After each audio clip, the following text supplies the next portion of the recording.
ये जो पीछे लिखे हुए शब्द है ना, दुनिया के लिए तू तो हानिकारक है, सोच करके देखिए। जो आतंक को पनाह दे, आतंक को पाले पोसे, कभी तहरीके तालिबान पाकिस्तान, कभी जैशे मोहम्मद, कभी अलकायदा, उसे आप क्या कहेंगे? दुनिया के लिए हानिकारक ही तो बोलेंगे ना आप। पाकिस्तान की ही बात करता हूं मैं इस स्लॉट में, और आज भी पाकिस्तान की लाचारी, पाकिस्तान की कंगाली, पाकिस्तान की बदहाली और पाकिस्तान के अंत की कुछ खबरें हैं। कंगाल पाकिस्तान में हालात दिन ब दिन बदतर होते चले जा रहे हैं। पहले से महंगाई की मार से हलकान पाकिस्तानी आवाम पर एक बार फिर महंगाई बम फूटा।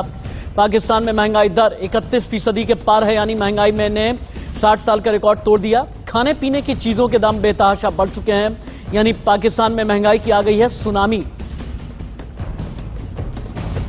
महंगाई से हाहाकार,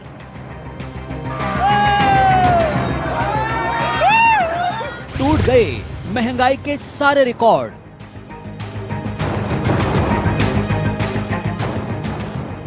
आसमान पर खाने पीने की चीजों के दाम।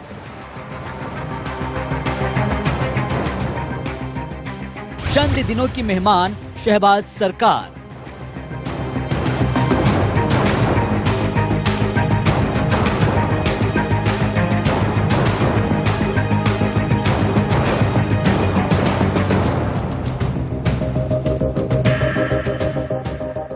कर्ज की मार, दिवालिया हो गया पाकिस्तान, फट गया महंगाई बम। बिलख बिलख कर रो रही आवाम, मर रहा पड़ोसी मुल्क पाकिस्तान। मर्ज बढ़ता गया जो दवा की। पाकिस्तान का हाल भी कुछ ऐसा ही है। कर्ज के जाल में पाकिस्तान ऐसा फंसा कि अब तड़प, लाचारी और बेबसी के अलावा कुछ नहीं बचा। हुक्मरान हर जगह कटोरा लेकर घूम रहे हैं, लेकिन भीख नहीं मिल रही। IMF को खुश करने के लिए अनाप शनाप टैक्स लगाए, जिससे महंगाई बम फट चुका है। और अब अवाम के आक्रोश का महाविस्फोट होने वाला है। 50 किलो आटे की बोरी 7,000 रुपए की हो गई है। बहुत मुश्किलों से गुजारा हो रहा है। पहले 2 किलो आटा लेते थे, अब 1 किलो लेते हैं। पहले 5 किलो का थैला लेते थे, अब 1-1 किलो लेके जाते हैं। इसका काम करते हैं, 800 रुपए दिहाड़ी मिलती है, 500 रुपए तो आटे में ही चले जाते हैं। आदमी अब परेशान है, बस हर शख्स परेशान है। बस अल्लाह इनको हिदायत दे। गरीब बंदे के लिए तो मुसीबत ही है ना, जितनी महंगाई होती जा रही है इतना परेशान हो रहा है बंदा। महंगाई ने अब तक के सारे रिकॉर्ड ध्वस्त कर दिए हैं। साल 1975 के बाद महंगाई सबसे ऊंचे स्तर पर है। फरवरी में महंगाई 31.5% पर पहुंच गई, जबकि जनवरी में महंगाई दर 27.6% थी। 1975 की बात की जाए तो महंगाई दर 29.3% थी।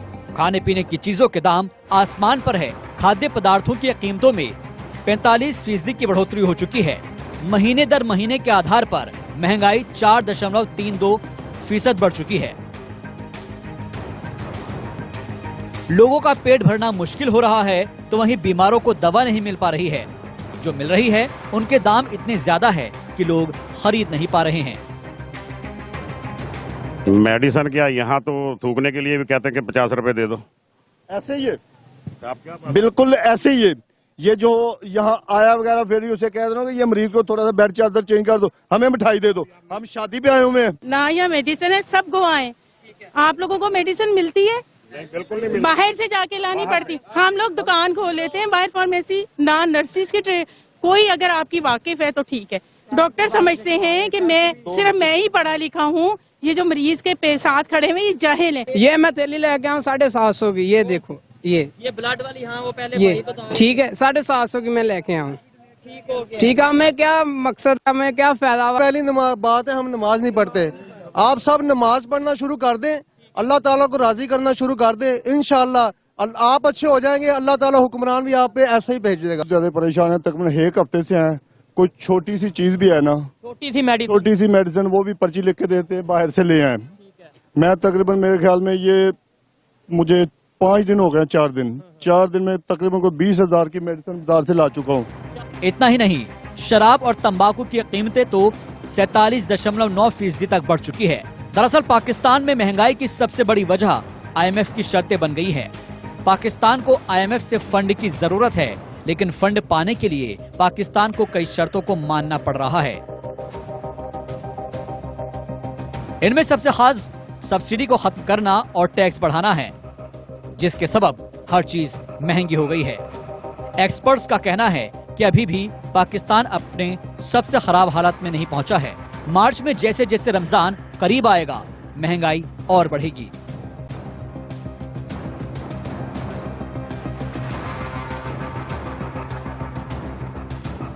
दरअसल पाकिस्तान में हाल ही में केंद्रीय वित्त मंत्री इसहाक डार ने जीएसटी दर को लेकर 17 से 18% कर दिया था, जबकि लग्जरी सामान पर जीएसटी की दर को 17 से बढ़ाकर 25% कर दिया था। इसके अलावा इनकम टैक्स की कैटेगरी में शादी और दूसरे प्रोग्राम्स पर 10% के हिसाब से एडवांस टैक्स लगा दिया गया था। यानी जो जनता पहले से ही महंगाई की मार से कराह रही थी, अब वो पूरी तरह से बर्बाद हो गई है। Bureau report, India news.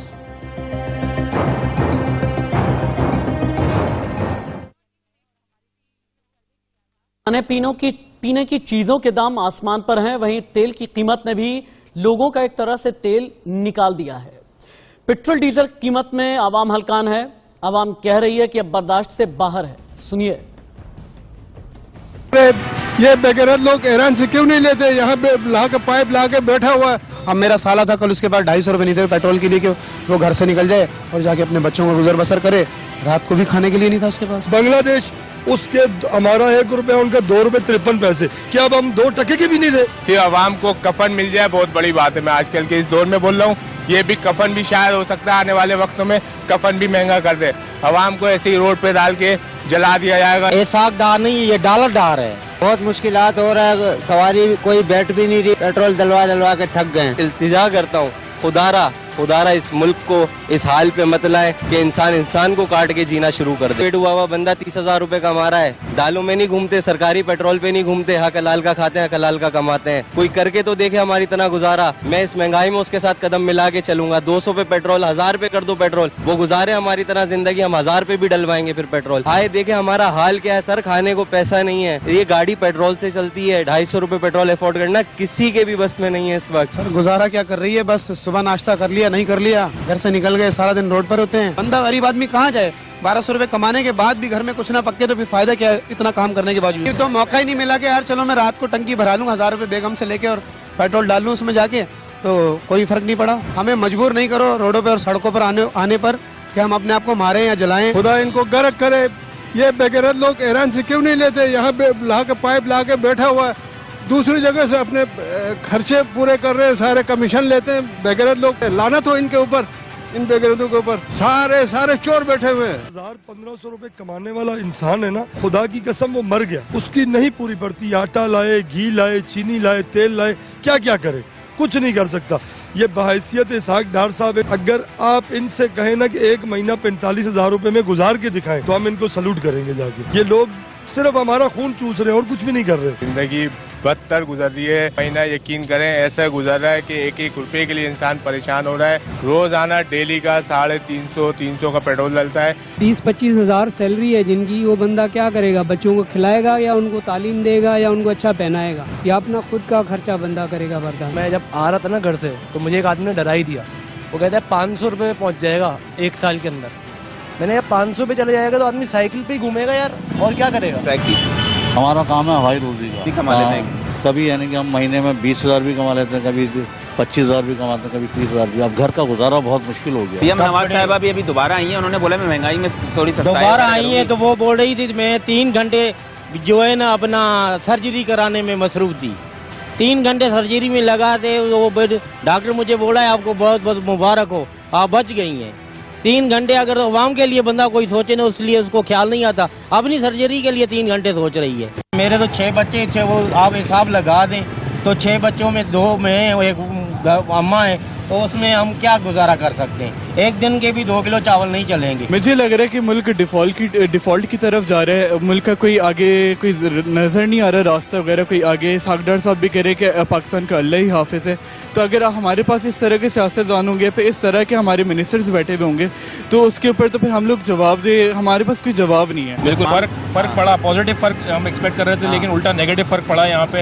हाँ, महंगाई के लिए पॉजिटिविटी आई है कि महंगाई बढ़ती चली जा रही है। अभी समझ में नहीं आ रहा कि किस तरह से मतलब पूरा करें। साला था कल, उसके बाद 250 रुपये नहीं थे पेट्रोल के लिए कि वो घर से निकल जाए और जाके अपने बच्चों का गुजर बसर करे। रात को भी खाने के लिए नहीं था उसके पास। मैं बाइक के चलाता हूँ।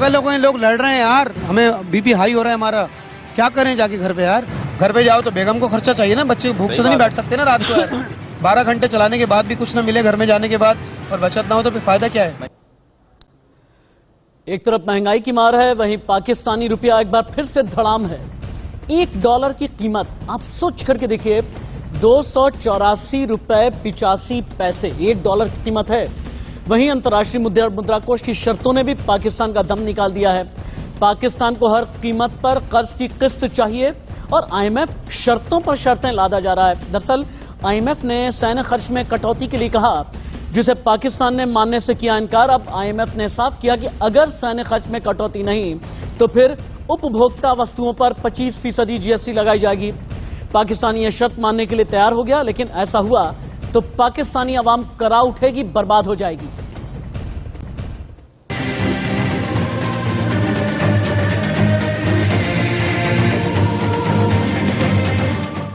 कंगाल हो चुके पाकिस्तान में महंगाई से जनता हलकान है।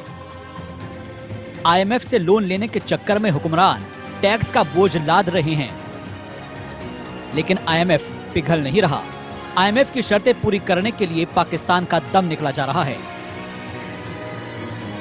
कर्ज मिलने में हो रही देरी से अब पाकिस्तानी रुपया डॉलर के मुकाबले पाताल में पहुंच चुका है। पाकिस्तानी रुपए की कीमत में करीब 19 रुपए की भारी भरकम गिरावट दर्ज की गई है। इस तरह से $1 के बदले पाकिस्तानी रुपए की कीमत 284 रुपए 85 पैसे पहुंच गई है। विश्लेषकों का कहना है कि पाकिस्तान सरकार और IMF के बीच लोन को लेकर चल रहे मतभेद को देखते हुए लोन मिलना मुश्किल लग रहा है। यही वजह है कि पाकिस्तानी रुपया भारी दबाव में पहुंच गया है। इससे पहले बुधवार को पाकिस्तानी रुपया $1 के मुकाबले 266 रुपए 11 पैसे पर चल रहा था। वहीं पाकिस्तानी अधिकारियों ने इल्जाम लगाया था कि IMF उनके साथ भिखारियों जैसा बर्ताव कर रहा है। वहीं गिरते हुए रुपये के लिए इमरान खान मौजूदा सरकार को दोषी मान रहे हैं। पहले फौज ने बर्बाद किया, फौज ने तबाह किया, उसके बाद फिर ISI ने भी तबाह करने में कोई कोर कसर नहीं छोड़ी। इमरान खान वजीर आजम थे, उनसे भी पाकिस्तान संभाले नहीं संभला। तहरीके तालिबान पाकिस्तान बढ़ता गया, आतंकियों को पनाह देते रहे, लेकिन अब शहबाज शरीफ के लिए पाकिस्तान को चलाना मुश्किल ही नहीं बल्कि नामुमकिन हो गया। पाकिस्तान की आवाम आज की तारीख में सिर्फ एक ही बात कहती है कि अब अगर कोई पाकिस्तान को संभाल सकता है, उसकी नैया पार लगा सकता है, तो वो हैं भारत के प्रधानमंत्री नरेंद्र मोदी।